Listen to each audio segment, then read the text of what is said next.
Selamat pagi Bapak Ibu Saudara-saudari yang dikasihi dalam nama Tuhan Yesus Kristus.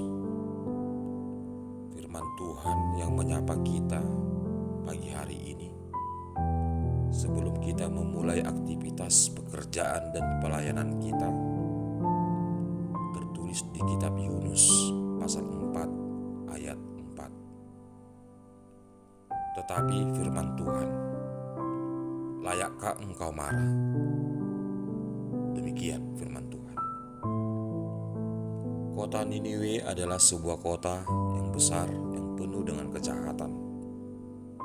Oleh sebab itu Allah akan mendatangkan murkanya terhadap Niniwe. Tetapi Allah yang pengasih dan penuh kesabaran masih mengharapkan pertobatan penduduk Niniwe agar terlepas dari kebinasaan.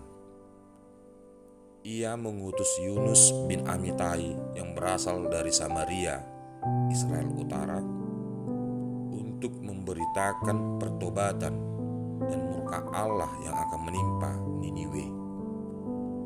Tentu saja Yunus menolak perintah Allah, disebabkan Yunus mengharapkan kehancuran kota itu, di mana kota itu merupakan musuh dari Samaria, Israel Utara.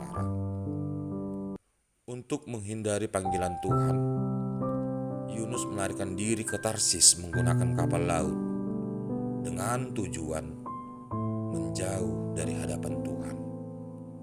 Bahkan ia sendiri memilih untuk mati daripada menyampaikan firman Allah ke kota Niniwe agar terlepas dari murka Allah.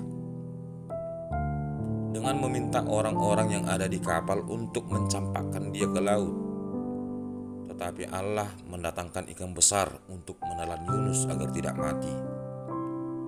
Ini salah satu bukti bahwa Allah yang berdaulat atas kehidupan ini, di mana setiap rencana Allah akan terlaksana dan tak satu pun yang dapat menghalangi. Demikianlah firman-Ku yang keluar dari mulut-Ku. Ia tidak akan kembali kepadaku dengan sia-sia, tetapi ia melaksanakan apa yang kukehendaki dan akan berhasil dari apa yang kusuruhkan kepadanya. Yesaya pasal 55 ayat 10. Hasil dari pemberitaan firman Allah yang disampaikan Yunus, seluruh penduduk kota Niniwe bertobat sehingga Allah tidak menimpakan murkanya. Oleh karena Allah tidak jadi membinasakan kota Niniwe, itulah membuat Yunus marah kepada Allah. Tetapi firman Tuhan, layakkah engkau marah? Saudara-saudari yang terkasih di dalam nama Tuhan Yesus Kristus, layakkah kita marah kepada Tuhan atas setiap rencananya yang terjadi dalam kehidupan kita? Terkadang sulit menerima apa yang terjadi dalam hidup ini, apalagi jika tidak sesuai dengan yang kita rencanakan atau yang kita harapkan. Tetapi kita harus meyakini bahwa setiap rencana Tuhan itulah yang terbaik bagi kita. Hidup ini adalah mutlak otoritas Allah. Allah yang kita sembah bukan hanya Allah bagi orang Kristen saja, melainkan Dialah Allah bagi seluruh bangsa-bangsa di dunia ini. Walaupun masih ada saudara-saudara kita yang belum mengenal dan percaya bahwa Dialah Allah yang benar,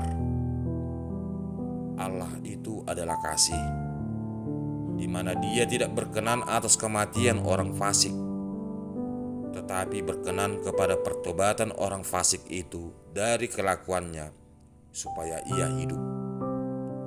Allah bukan hanya mengasihi satu komunitas umat, melainkan seluruh umat manusia di dunia, dan mengharapkan agar semua manusia memperoleh keselamatan yang telah Dia sediakan melalui anaknya Tuhan Yesus Kristus.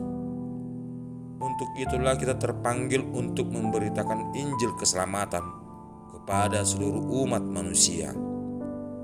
Tujuan Injil yang kita beritakan bukan untuk menambah jumlah jemaat gereja agar semakin banyak, melainkan agar semua umat manusia mengenal dan percaya kepada Yesus Kristus, sehingga mereka ikut beroleh keselamatan di dalam iman hanya kepada Tuhan Yesus Kristus. Amin. Selamat beraktivitas. Tuhan Yesus